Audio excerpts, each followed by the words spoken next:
Hello friends and welcome back to my channel. Today I am going to be doing something a little bit different. It's still book related but also movie related. So I just wanted to talk about my favorite feel better movies. And these are the movies I watch when I'm sad or depressed, and after I watch them I usually feel better or a little bit less sad. It's just like when I'm in a bad mental state. These are the movies that I watch that are also kind of tied into books or based off of a book. So yeah, I just wanted to share them with y'all today. Okay, so the first movie I want to share with y'all is Perks of Being a Wallflower, starring Logan Lerman, Emma Watson, and Ezra Miller.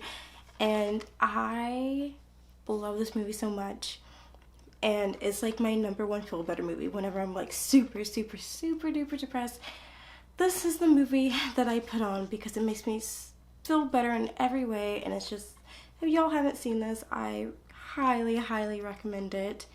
It's also based off the book by, I can't pronounce his name ever, Stefan Chbosky, which I believe he did play a big part in the movie. Like, I think he helped directed it, so that's really cool. And it's pretty close to the movie too. They did make a few changes, but overall, this is what it's based off of. The book came first, of course. But yeah, I absolutely love this movie and it makes me feel better all the time. Such a good movie. And it's like the first movie I've ever seen Ezra Miller in. And I love him, and I love Logan Lerman, and of course Emma Watson, because you know, she's Hermione Granger. But yeah, this is like my number one movie that I watch. So second movie I want to talk about is Love, Simon, starring, what is his name actually, because I honestly do not know his name. If I cannot find his name, Nick Robinson. Okay, there we go. And I know I saw him in the Jurassic World movie, like the first one. I remember he was in it and he's like annoyed the crap out of me, but then I saw him in this movie. I was like, oh, I love him. I looked up, I was like, wait a minute. But yeah, I love this movie so much. And I remember it was around Valentine's Day this movie came out.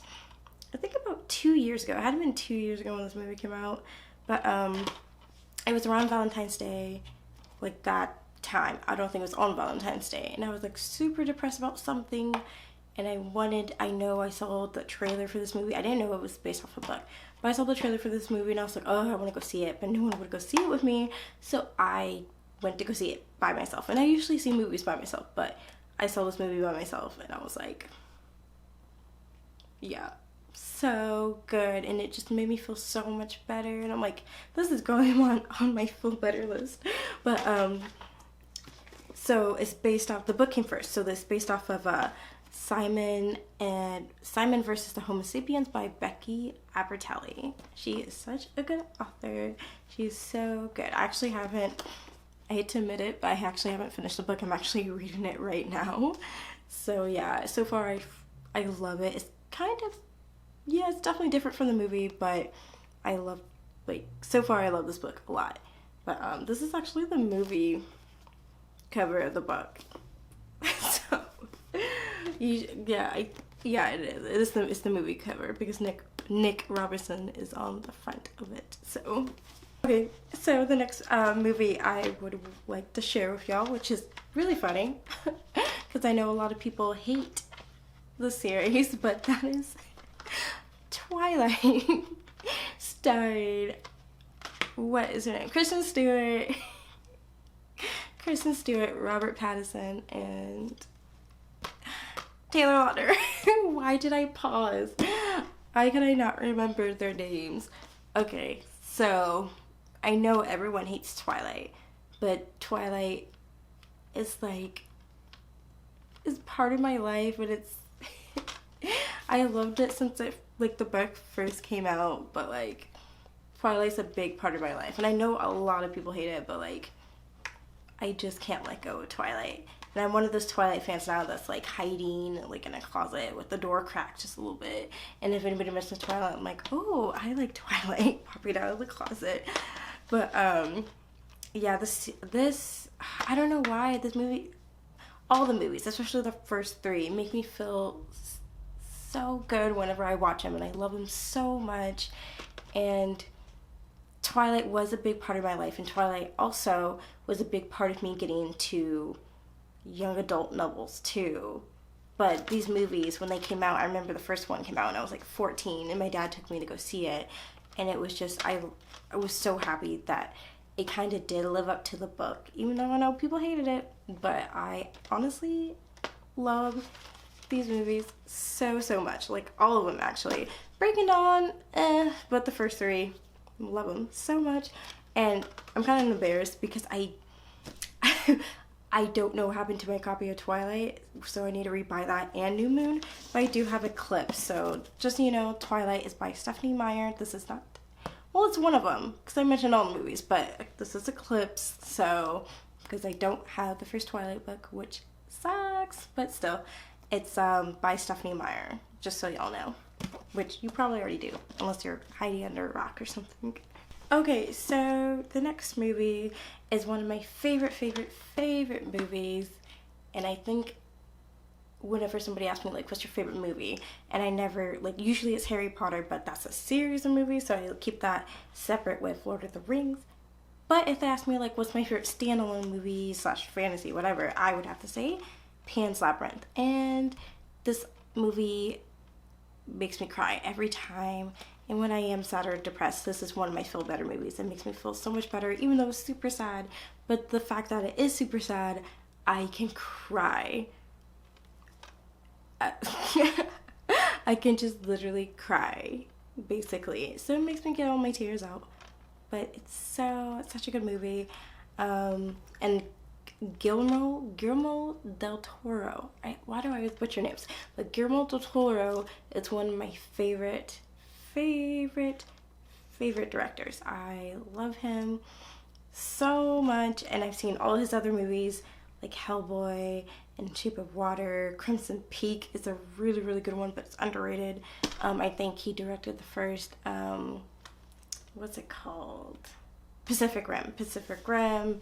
Like, he's just so good, and just this one's my absolutely favorite. And I remember watching this as a kid, and this was definitely not appropriate for me to watch as kids, so I just can't believe I watched this, but it's one of my favorite feel better movies. It makes me feel so much better.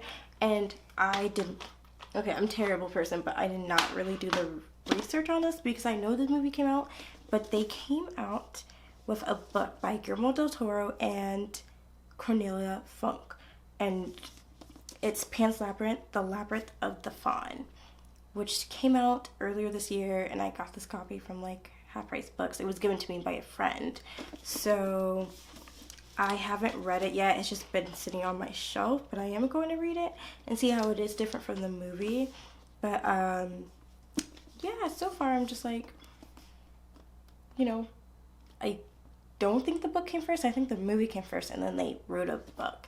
But I'm not sure, so if I'm wrong, please comment if I'm wrong, because I'm not sure, and I really didn't do my research on it, but the book came out earlier this year. But yeah, I just wanted to show the book since there is a movie to it. So the next 3 movies I'm going to be showing you do not have a book with them, and if they do, then I did not know that they had a book with them. But the first one is starring my favorite chosen one boy, is What If with Daniel Radcliffe, and what is her name? Zoe Kazan, I think that's her name. She is adorable. But this movie is so good, and it's so underrated. This movie is a cute little romance. It's also an indie film, I believe, and it makes you so happy after watching it.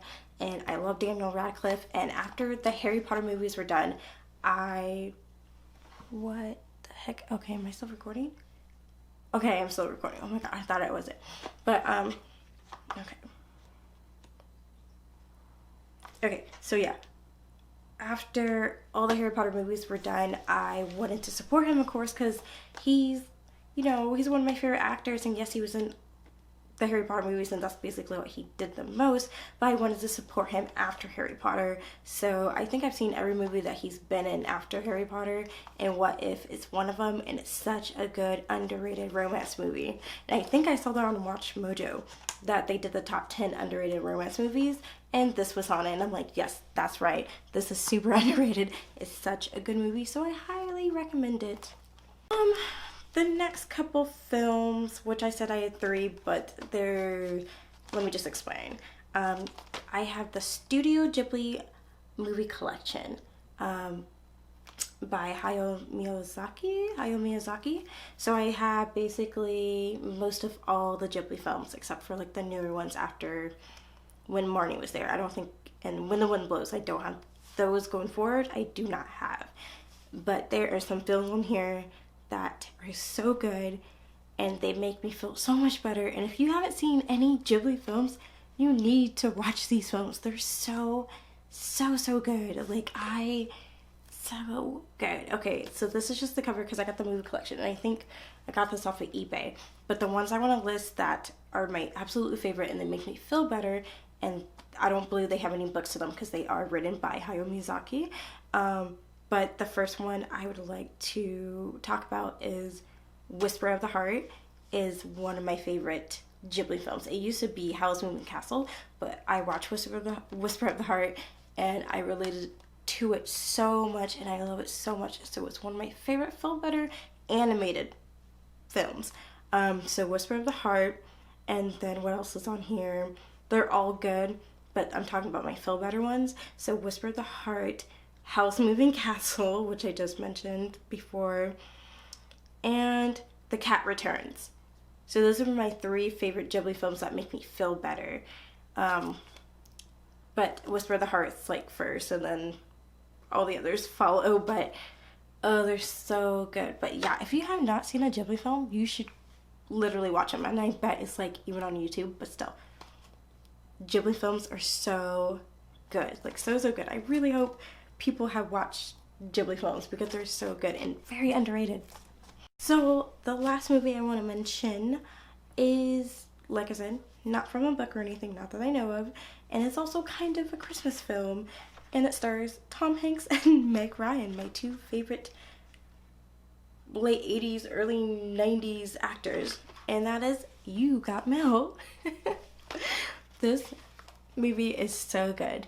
One of my best friends showed me this movie. I'd never seen this movie before, but she showed me this movie, and I absolutely loved it. And they were together in Sleepless in Seattle, I believe. Yes, they were. Yes, they were. They were together in Sleepless in Seattle. Another one of my favorite Tom Hanks movies.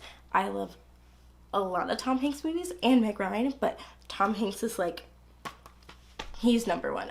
He's one of my favorite actors. I love him. But this movie is so good. So good. And it does, wrap around Christmas time, so it's also a really good holiday movie, but this movie is so good, and it makes me feel better, especially during the holidays. If I want something holiday-like, this is the movie. Or Love Actually, but I didn't include Love Actually because the only scenes I like is the one with Liam Neeson, so in that whole storyline, that's basically it. So I don't want to really include that one since I only like bits and parts of the movie, but You Got Mail is such a good movie. Oh my gosh, such a good movie.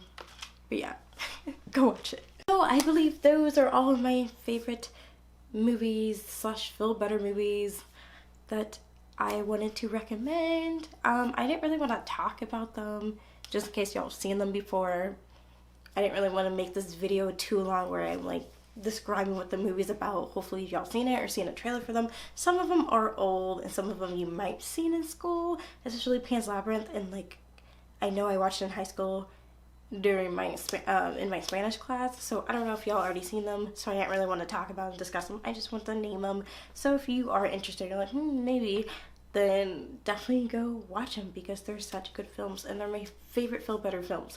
But like I said, whenever I'm depressed or sad, those are the films that I watch. Not in order, but like those are the films that I pick from. The number one, when I'm just like in the deep end, the number one is of course Perks of Being a Wallflower. It's probably one of my all-time favorite movies that make me feel better. So these are my feel better films.